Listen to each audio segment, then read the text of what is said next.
Hi guys, this is Sai Kumar Kurtivada. In this video, we will learn how to add a dynamic event handlers in our JavaScript DOM elements. In my previous video, I have explained how to add dynamic events using a event listeners, and now we will be seeing about event handlers. So in the upcoming videos, we will see about differences between event handlers as well as event listeners. So let me quickly jump into Visual Studio Code. So this is the previous code which already we wrote, and the output is something like a button which is a dynamic button. And when I inspect this and console here, let me reload. When I click on this button, I can see this button clicked, and once after 5 seconds I can't click this button because I am removing that event listener.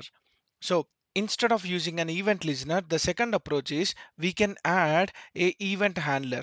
The difference between the event handler and the event listener we'll discuss in the upcoming videos. For now, how to add a event handler directly to your button element.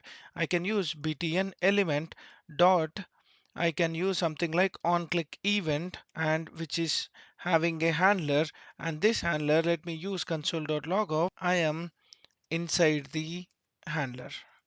So this way it works the same. Reload when a user clicks on the dynamic button and I'm inside the handler. So it works the same way. Now we are adding an event listener for this. For example, if you don't want to add any event listener, or if you want to remove that event listener after a certain period of time, same which we did in the previous video. So you can have set timeout, and inside this set timeout, I can call btn element dot on click is equal to null. That means I don't want to have any functionality for this particular event after 5 seconds.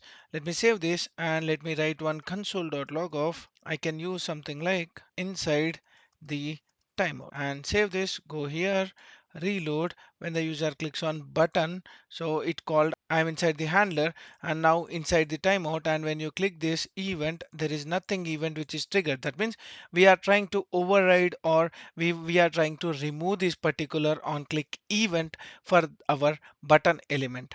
But actually speaking, this is not needed for our handlers. This can be done by our browser itself. Our browsers are very intelligent, where they can remove the unwanted handlers and it will throw into a garbage, and that collection is called as a garbage collection, whereas it gives a little bit problem whenever we are using the listeners. So we'll catch up what is the differences between this handlers as well as listeners in our upcoming videos. Stay tuned.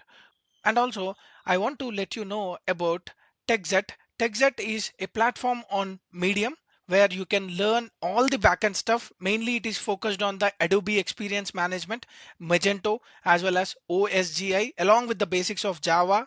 And you can see the Sling framework completely. So just have a click on the link below in the description and have a look on this Medium blog. If you like, please like, share, follow Medium blog.